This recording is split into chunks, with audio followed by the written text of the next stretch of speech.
Antes de começarmos, gostaria de pedir para que você deixe o seu like no vídeo e se inscreva também no canal. Não esqueça também de ativar o sininho para receber um aviso sempre que um novo livro for lançado aqui no canal. Agora, vamos lá! Introdução. Não seria ótimo se alguém nos entregasse um guia que explicasse muito claramente quais são as regras da vida? Isso não nos pouparia tanto tempo e suposições na tentativa de entendê-los? Bem, Jordan Peterson acredita que existe um manual simples de regras para a vida. E há apenas 12 deles. Este resumo irá te guiar através das regras de Peterson para viver da melhor maneira possível e te ensinar alguns fatos inesperados ao longo do caminho. Capítulo 1. Chegue ao topo da hierarquia. Você já ouviu falar da frase hierarquia, certo? É comumente usado em conversas, mas você sabe como se originou? Foi cunhado por um zoólogo norueguês que estudava galinhas de curral durante a década de 1920 e observou uma hierarquia clara entre as aves. Na hora da alimentação, ele percebeu que as galinhas mais fortes e saudáveis comiam primeiro e obrigava as doentes ou tímidas a esperar até que restassem apenas restos. Isto, claro, garantiu que as galinhas fortes mantivessem a sua vantagem, enquanto as suas congêneres apenas se tornavam mais fracas. O mesmo se aplica a outras espécies de animais. As lagostas, por exemplo, apresentam comportamentos semelhantes, quer tenham sido criadas em cativeiro ou no mundo, provando que o seu sentido de hierarquia é inato e não um comportamento aprendido. Na verdade, os cientistas observaram que as lagostas instigam lutas agressivas para competir pelos melhores locais de abrigo e que isso na verdade altera a sua biologia. Por exemplo, os vencedores possuem uma proporção mais forte de serotonina e octopamina, enquanto a proporção é reduzida para as lagostas que normalmente perdem. Isso significa que a vantagem hormonal faz com que as lagostas vencedoras fiquem mais fortes e saudáveis, além de exibirem uma postura confiante. Por outro lado, os seus homólogos tornam-se mais tímidos e se encolhem de medo. E como você provavelmente já observou, esse comportamento também é frequentemente imitado pelos humanos. As pessoas que frequentemente ganham na vida se tornam encorajadas pela sua sequência de vitórias e isso faz com que busquem novos desafios com confiança. Na verdade, essa confiança é muitas vezes o que lhes permite gerar mais sucesso. Da mesma forma, aqueles que estão nas garras da depressão ou sentem que a vida nunca está a seu favor são mais avessos ao risco e tendem a abordar cada situação como se já soubessem que irão falhar. Isto, por sua vez, se torna uma profecia autorrealizável que reforça sua sombria visão do mundo. Então, se você está tentando progredir na vida ou quebrar um ciclo tóxico, o melhor conselho que podemos dar é: pense como uma lagosta. Faça aquela pose confiante para dizer às pessoas que você é um vencedor e continue fingindo até conseguir. Capítulo 2. Ame a si mesmo como faria com os outros. À primeira vista, esse ditado pode parecer invertido. Afinal, não deveria dizer ame os outros como você ama a si mesmo? Mas embora essa seja definitivamente expressão comum, ela é invertida para nossos propósitos porque, muitas vezes, somos melhores em cuidar dos outros do que de nós mesmos. Isso ocorre porque muitas vezes estamos hiperconscientes de nossas próprias falhas e essa consciência pode levar à autoaversão. À medida que nos debruçamos sobre todas as razões pelas quais acreditamos que somos inferiores, ficamos convencidos de que não merecemos autocuidado, bondade ou positividade. Por causa disso, tendemos a concentrar toda a nossa energia positiva naqueles que amamos, especialmente nossos parceiros e animais de estimação, e negligenciamos a mesma gentileza. A filosofia oriental reconhece estes padrões tóxicos através dos seus ensinamentos sobre a dualidade da natureza. O símbolo yin-yang representa um lado escuro e um lado claro, com a implicação de que cada lado contém pelo menos uma sugestão do outro e nenhum pode existir sem o outro. A filosofia oriental também postula que a harmonia só pode ser alcançada abraçando ambos e buscando um equilíbrio saudável entre os dois. Este equilíbrio pode ser alcançado evitando extremos, conforme ilustrado pelo exemplo de um pai e seu filho. Digamos que um pai desejasse apenas o melhor para seu filho e estivesse desesperado para evitar que ele passasse por algo ruim. No entanto, se fossem longe demais na proteção dos seus filhos, e assim, nos impedissem de aprender sobre o mundo ou de explorar novas experiências, estariam a precipitar-se para um extremo oposto. Em vez de serem protegidos de influências negativas, os seus filhos se sentiriam simplesmente sufocados e poderiam se rebelar de formas mais extremas para recuperar uma sensação de liberdade. Nenhum desses extremos é saudável, portanto, ao buscar equilíbrio em sua própria vida, lembre-se de não ir muito longe em direção ao lado negro ou exagerar na tentativa de perfeição. É impossível ser perfeito e o caos é inevitável, então não perca tempo e energia lutando contra o inevitável. Mas também é importante que você não se concentre apenas nas coisas que te fazem feliz. Embora possa ser mais divertido buscar apenas as coisas que lhe proporcionam sentimentos calorosos e confusos por dentro, isso também não cultivará o crescimento pessoal. Portanto, se concentre no que é melhor para você, da mesma forma que um pai amoroso faria o que é melhor para seu filho. Uma criança pode não querer comer vegetais ou ir para a cama na hora certa, mas seus pais garantem que isso aconteça porque é saudável para ela. Portanto, na sua vida adulta, identifique o propósito e a direção da sua vida e depois tome decisões saudáveis que o ajudarão a atingir esse objetivo. Capítulo 3. Escolha seus amigos com sabedoria. Você já percebeu como as coisas que seus amigos dizem entram em seu vocabulário antes mesmo de você perceber? Não é nenhuma surpresa porque quanto mais tempo você passa perto das pessoas, mais elas influenciam você. E embora captar os padrões de fala dos seus amigos possa ser inofensivo, talvez seja hora de se preocupar se você perceber que os hábitos e características tóxicos dos seus amigos também estão influenciando você. Como muitas vezes escolhemos os nossos amigos através de critérios superficiais, como interesses comuns ou um sentido de humor partilhado, nem sempre paramos para considerar exatamente que tipo de pessoa é o nosso melhor amigo. Nem sempre refletimos sobre o impacto que os hábitos tóxicos podem ter sobre nós. Nosso desenvolvimento pessoal. Mas pessoas negativas e decisões erradas na vida têm uma capacidade assustadora de arrastar para baixo as pessoas de sucesso e, infelizmente, esse efeito pode ocorrer tão facilmente na esfera profissional quanto na vida pessoal. Por exemplo, muitos gestores e professores pensam que colocar uma pessoa com fraco desempenho num projeto de grupo com funcionários de elevado desempenho irá edificar e incentivar esta pessoa a imitar as melhores práticas dos seus homólogos. No entanto, estudos demonstraram que o efeito oposto é, na verdade, mais provável e que os companheiros de equipe bem-sucedidos serão derrubados pela influência negativa. E é por isso que é tão importante nos cercarmos de pessoas positivas que cultivam ativamente bons hábitos em suas vidas. Portanto, se lembre de que exercer o discernimento não é o mesmo que ser esnobe ou crítico. Em vez de descartar possíveis amigos por causa de fatores mesquinhos, como seu senso de estilo ou diferenças socioeconômicas, você está procurando ativamente pessoas que o ajudarão a promover mudanças positivas.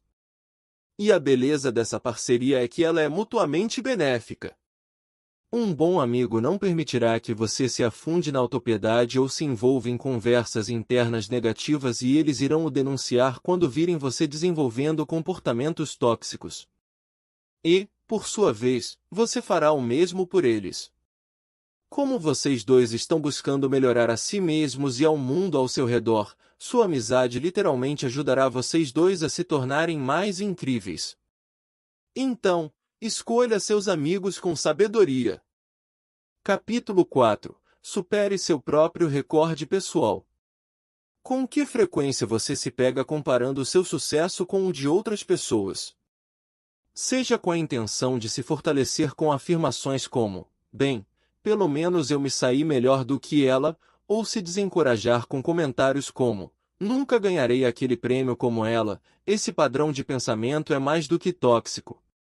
Isso porque a comparação mata o progresso. Como tal, é importante esclarecer aqui que comparação e autocrítica não são a mesma coisa.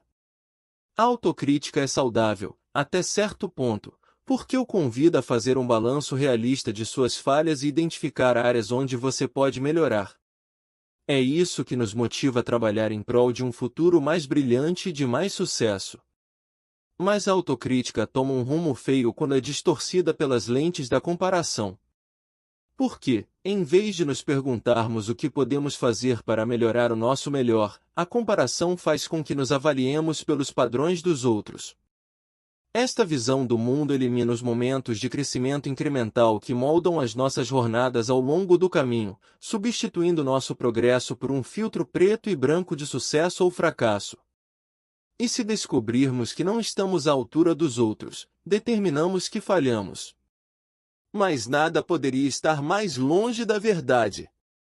Porque se dermos um passo atrás e olharmos para o quadro geral, seremos capazes de ver claramente cada parte das nossas vidas e reconhecer os pequenos marcos pessoais que definem o nosso crescimento como indivíduos. Claro, talvez seu colega de trabalho tenha conseguido aquela promoção em vez de você, mas talvez, em vez de priorizar sua carreira, você estivesse desenvolvendo seu relacionamento com sua família porque era isso que era certo para você. Portanto, pare de se comparar com os outros, em vez disso, se julgue com base em suas próprias realizações anteriores. Você está melhor hoje do que ontem? Você quer ser melhor amanhã do que foi hoje? Se a resposta for sim, e deveria ser, então este é o segredo para se manter no caminho certo. Porque quando você compara seu presente com seu passado, você reconhecerá que está crescendo da maneira certa para você, na velocidade que melhor lhe convier. Você será capaz de reconhecer aqueles pequenos momentos de crescimento que são críticos para o desenvolvimento do seu melhor eu e poderá apreciar as facetas únicas de sua vida que tornam seu progresso específico para você. Portanto, avalie seu progresso pessoal apenas pelos padrões que lhe são aplicáveis. E ao avaliar o seu desenvolvimento, pense em si mesmo como um inspetor residencial. Assim como um inspetor residencial, você analisará tudo de baixo para cima, determinando se o problema é uma solução cosmética ou uma falha estrutural. Faça uma lista de tudo o que você acha que precisa ser melhorado e depois ataque, se reformando da mesma forma que faria com uma casa. A melhor parte é que quando você está tão focado em se tornar a pessoa que precisa ser, não terá tempo para pensar em se comparar com os outros. Capítulo 5. Crie uma criança gentil e responsável. A maneira correta de criar nossos filhos é um dos maiores dilemas da vida e atormenta muitos pais enquanto eles lutam para acertar. Como os nossos filhos vêm ao mundo como tábulas em branco, muitas vezes ficamos paralisados pela questão do que escrever sobre as pessoas que irão impactar as gerações futuras. Estudiosos sugerem que o ponto de partida para responder a esta questão é reconhecer a agressão humana inata. Todos nós sabemos como as crianças podem ser desagradáveis umas com as outras. Praticamente todo mundo tem uma história de bullying desde pelo menos um momento da infância. Então, e se a nossa principal preocupação fosse simplesmente criar crianças boas? Cultivar a bondade exige mais do que ser amigo do seu filho. Na verdade, uma paternidade bem-sucedida exige correr o risco de que haja momentos em que seu filho não goste de você. Embora isso possa doer um pouco, reserve um momento para considerar como seria esse estilo de criação dos filhos. Afinal, se você está focado em ser o melhor amigo de seu filho, não está focado em fazer cumprir regras. Em vez disso, seu trabalho é garantir que eles estejam sempre felizes e se divertindo. E isso não vai ajudar seu filho a se tornar um adulto bem ajustado ou agradável. Portanto, embora possa não ser divertido estabelecer limites e os aplicar, pode ser útil lembrar que você está prestando um grande serviço ao seu filho, lhe ensinando lições de vida desde cedo. Afinal, não é melhor para eles aprenderem a ter responsabilidade com pais amorosos do que com uma sociedade que os ensinará de maneiras muito menos gentis? Então, Se você está ansioso para ajudar seu filho a se tornar o melhor que pode ser, aqui estão as principais dicas para uma paternidade bem-sucedida. O primeiro passo é evitar limitar as regras. Embora as regras sejam absolutamente necessárias, se você tiver muitas, seu filho ficará frustrado e se sentirá cercado de obstáculos. Então, em vez de controlar suas vidas até os mínimos detalhes com regras como suas meias sempre têm que combinar ou você deve estar sempre na cama a esta hora, se concentre em regras práticas e do mundo real, como mostrar respeito, ser gentil, e nunca usar violência, a menos que em legítima defesa. Se lembre de que essas regras ajudarão a moldar os valores fundamentais do seu filho e, honestamente, você prefere ter um filho amoroso e respeitoso ou um monstrinho cujas meias sempre combinem? A próxima regra é sempre usar a menor quantidade de força necessária. Portanto, se certifique de estabelecer regras claras com consequências igualmente claras e tome cuidado para que a punição seja adequada ao crime. Saber quais punições serão mais eficazes para ajudar seu filho a aprender as consequências de suas ações também requer um conhecimento profundo de seu filho. Portanto, conheça a pessoa única que ele é e entenda quando apenas uma correção verbal é necessária e quando tomar longe de videogames por uma semana. A terceira dica é permanecer como uma frente unida. Se você mora em uma família com dois pais, se certifique de deixar seu filho saber que eles não podem colocar vocês dois um contra o outro para conseguir o que querem. Da mesma forma, apoie seu parceiro, mesmo quando ele cometer erros. Reconhecer os erros com amor e trabalhar juntos para os resolver é a chave para o crescimento e um lar feliz. Capítulo 6. A vida não é justa. Por que coisas ruins acontecem com pessoas boas, é um dos mistérios antigos e angustiantes da vida, e até hoje ainda não o resolvemos. Muitas vezes, isso ocorre porque é mais fácil culpar os outros pela injustiça, seja em escala global ou pessoal. No entanto, essa não é a resposta correta ao sofrimento do mundo, nem é a nossa tentação de cair no desespero. Embora ambas as reações sejam tentadoras, evitar respostas extremas é crucial para promover um estilo de vida saudável. O que importa é que isso não deve nos fazer perder a esperança ou concluir que a humanidade é inerentemente má. Essa lição compreende a sexta regra de vida de Peterson, que convida as pessoas a assumirem a responsabilidade pelas suas próprias vidas e ações antes de condenarem o mundo. Peterson afirma que é possível rejeitar a crueldade da vida mesmo quando você a viu em primeira mão. Ele fala sobre um russo que lutou na Segunda Guerra Mundial e foi preso pelo seu próprio estado após o fim da guerra. Você pode pensar que a vida deste rapaz não podia piorar, mas ele ainda enquanto cumpria a pena descobriu que estava com câncer. No entanto, apesar de tudo, ele resistiu à tentação de ficar zangado e amargo. Preferindo, em vez disso, se concentrar no bem da humanidade. Ele passou o tempo na prisão buscando oportunidades de contribuir com algo significativo no tempo que lhe restava. Capítulo 7. Busque o sacrifício em vez da gratificação instantânea. Você já ouviu a história do macaco que ficou com a mão presa no pote de biscoitos? Embora sua mão pudesse caber no pote, era grande demais para ele a retirar enquanto segurava um biscoito. Por causa disso, o macaco foi forçado a escolher entre desistir e se libertar de sua situação ou se agarrar à sua guloseima. A história termina com o macaco sendo capturado por caçadores, com a moral sugerindo que a ganância é uma armadilha que nos enlaça. Provavelmente, você já testemunhou comportamento semelhante em seres humanos, a tentação de buscar o que queremos, mesmo quando isso levará a consequências negativas, é uma experiência humana bastante universal. Mas ceder a esse desejo não nos torna pessoas melhores, não é? Infelizmente, esta lição de vida está ligada ao capítulo anterior porque as escolhas pouco saudáveis são muitas vezes efeitos secundários do desespero. Se vemos o mundo como sombrio e miserável, naturalmente procuramos aliviar a nossa depressão buscando qualquer prazer que torne a nossa existência mais suportável. Isso muitas vezes leva à justificativa de que algo não pode estar errado se nos deixa felizes, e esse tipo de racionalização pode ser uma porta de entrada para decisões muito ruins. Então, como podemos combater isso? Peterson sugere que nosso melhor recurso é buscar o sacrifício em vez da gratificação instantânea. Isso ocorre porque o sacrifício coloca coisas melhores no futuro ao renunciar ao prazer instantâneo no presente. E já sabemos disso, afinal, sacrificamos coisas que preferiríamos fazer para ir trabalhar todos os dias e ganhar a vida.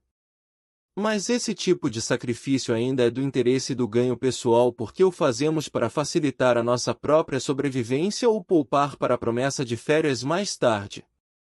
No entanto, Peterson argumenta que o verdadeiro sacrifício, o tipo que precisamos de prosseguir para nos tornarmos pessoas mais gentis, mais felizes e mais bem ajustadas, é definido pelas coisas que fazemos pelos outros.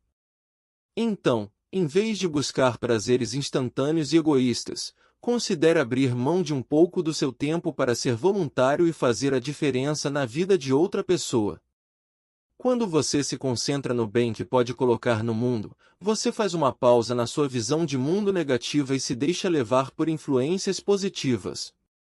Você pode achar útil pensar na flor de lótus como uma inspiração.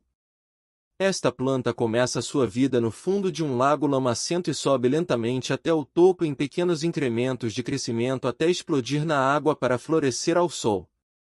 Você pode experimentar o mesmo tipo de crescimento priorizando sacrifícios para o bem dos outros em vez da gratificação instantânea, porque o altruísmo não apenas reinventa sua visão de mundo, mas também faz de você uma pessoa melhor. Capítulo 8. Pare de mentir, até para você mesmo. Todos nós tendemos a mentir para nós mesmos de uma forma ou de outra. Seja dizendo a nós mesmos que alcançaremos um determinado objetivo sem nos esforçarmos para isso, ou nos iludindo sobre nossas falhas, somos todos mentirosos. O psicólogo austríaco Alfred Adler chamou esse hábito de mentiras da vida e os definiu como as coisas que dizemos e fazemos para conseguir o que pensamos que queremos. Essa distinção, o que pensamos que queremos, é importante porque reconhece o fato de que muitas vezes nos enganamos e desejamos coisas que, em última análise, não são boas para nós. O mesmo se aplica à nossa capacidade de nos convencermos de que já sabemos tudo o que precisamos saber. Esta é uma mentira especialmente insidiosa porque, se presumirmos que já temos as ferramentas certas para o autoaperfeiçoamento, perdemos toda a vontade de aprender e crescer. Portanto, a 8ª regra de vida de Peterson é: pare de mentir e diga a verdade a si mesmo.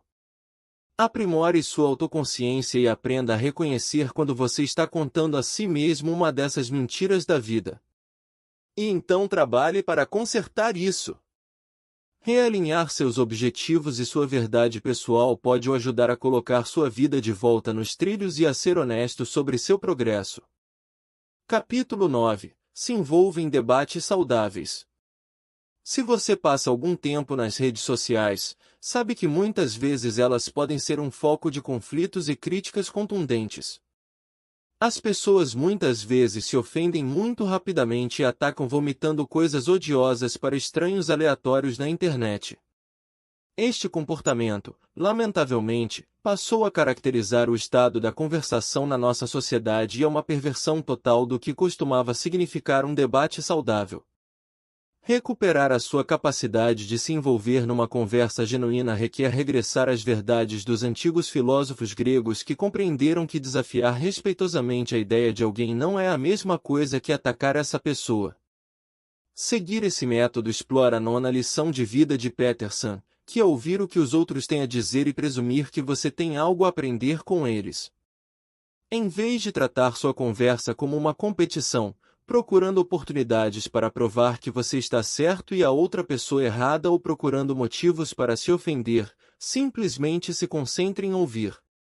Você pode discordar de outra pessoa, e tudo bem, mesmo nesses casos, você ainda deve abordar todas as conversas seguindo o método simples de ouvir e depois resumir para recapitular o que ouviu em voz alta. Reformular o que você entendeu com suas próprias palavras é uma ótima maneira de se comunicar com a outra pessoa e garantir que você a ouviu corretamente. Também mostra que você se importa o suficiente para realmente ouvir e entender o que eles estão dizendo. Capítulo 10. Enfrente a complexidade com clareza. Não é nenhum segredo que a vida pode ser confusa e que nossos relacionamentos com outras pessoas às vezes podem ser ainda mais complicados. No entanto, podemos aliviar parte dessa confusão reconhecendo que, às vezes, a razão pela qual não conseguimos compreender as coisas é porque só prestamos atenção aos detalhes que nos interessam ou fazem sentido.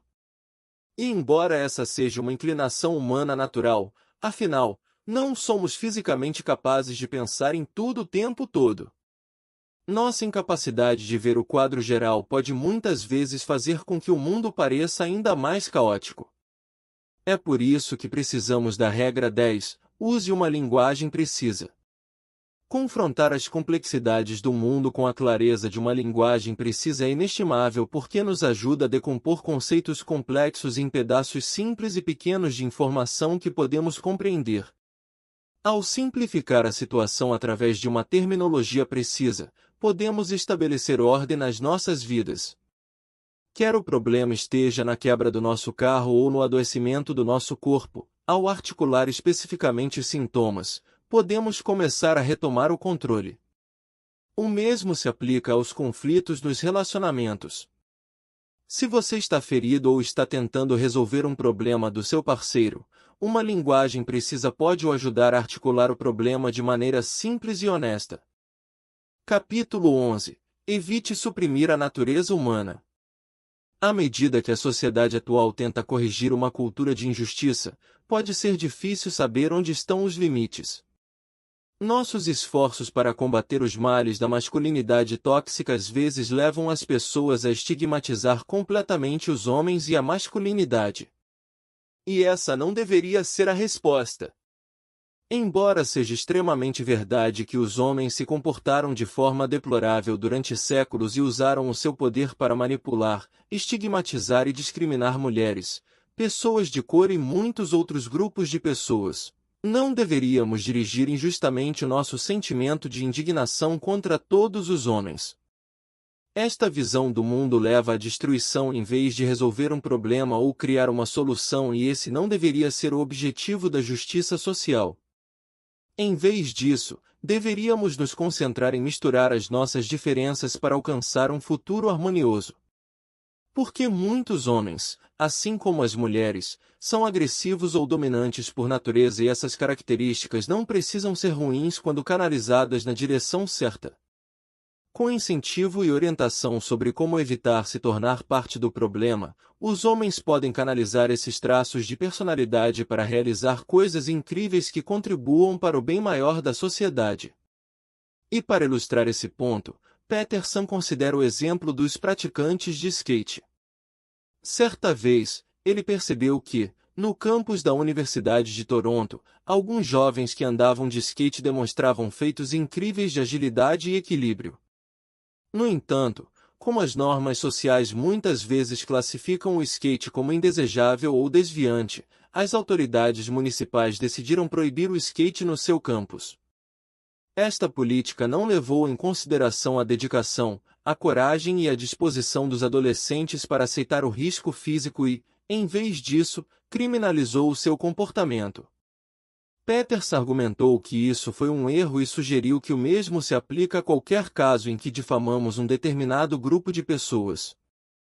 Em vez de estigmatizar holisticamente um grupo, como ilustrado por declarações como "todos os homens são um lixo", deveríamos estar dispostos a abraçar novas perspectivas e talentos que sejam diferentes dos nossos. Em última análise, essa é a visão do mundo que deve orientar a nossa sociedade, porque nos convida a criar regras que nos protejam sem suprimir as boas qualidades que diferentes pessoas podem trazer para a mesa. É por isso que a lição de vida número 11 é: não incomode os jovens praticantes de skate. Portanto, sejam eles atletas de skate ou homens persistentes e agressivos, não deveríamos criminalizar o comportamento, a menos que esteja ferindo ativamente alguém, Porque então isso realmente faz parte do problema. Capítulo 12. Comemore as pequenas coisas. Já mencionamos o fato de que a vida muitas vezes é cheia de tristeza, mas é importante lembrar que a vida também é cheia de alegria. A principal diferença é que, onde a tristeza muitas vezes ameaça nos dominar, nos dando um tapa na cara, temos que procurar um pouco mais para encontrar a alegria. Peterson sabe disso em primeira mão porque sua filha luta contra uma artrite grave desde os 6 anos de idade. Esta doença degenerativa encheu sua infância de dores extremas, injeções frequentes e múltiplas cirurgias invasivas para substituir articulações inteiras. Se você está lendo isso e acha que a vida é injusta, você está certo. Não há nada de justo em uma criança inocente sofrer tanta dor. Mas Peterson afirma que a escuridão destes momentos só deve fortalecer a nossa motivação para procurar o que há de bom na vida. É por isso que a regra número 12 é: tire o melhor proveito até das menores alegrias que a vida oferece. Em sua própria experiência, Peterson descobriu que a positividade implacável é a única maneira de se sustentar mesmo nos momentos mais sombrios. Porque, embora esteja profundamente afetado pelo sofrimento da filha, ele está grato porque depois de anos de dor, ela finalmente encontrou um fisioterapeuta que foi capaz de ajudar a alcançar maior mobilidade e desenvolver uma vida com muito mais normalidade e muito menos dor. Embora ele saiba que ela ainda não está totalmente fora de perigo e que mais complicações podem surgir no caminho, ele está grato pelas pequenas misericórdias em sua vida e procura manter os dois positivos. Para isso, ele aconselha os leitores a sempre evitarem se atolar pela tristeza e ficarem atentos até mesmo às menores coisas que podem te fazer feliz, como acariciar um gato fofo aleatório que você encontrar em uma caminhada. Conclusão: a vida pode ser confusa e grande parte do nosso tempo na Terra é desperdiçado na busca de descobrir o que deveríamos fazer e como podemos tomar as decisões certas. No entanto, Jordan Peterson espera que possamos aprender com as questões e erros do passado e viver nossas vidas através de 12 regras simples que podem eliminar as suposições e nos tornar mais felizes. Se você quer saber mais sobre o assunto, você pode ler este livro completo comprando pelo link da Amazon que disponibilizamos na descrição deste vídeo. Além disso, ao comprar o livro completo, você ajuda o nosso canal a se manter ativo com novos resumos todos os dias. E se você gostou dos insights desse resumo, não se esqueça de deixar seu like, compartilhar com os amigos e, claro, se inscrever no canal para mais conteúdo transformador. Nos vemos no próximo vídeo. Até lá!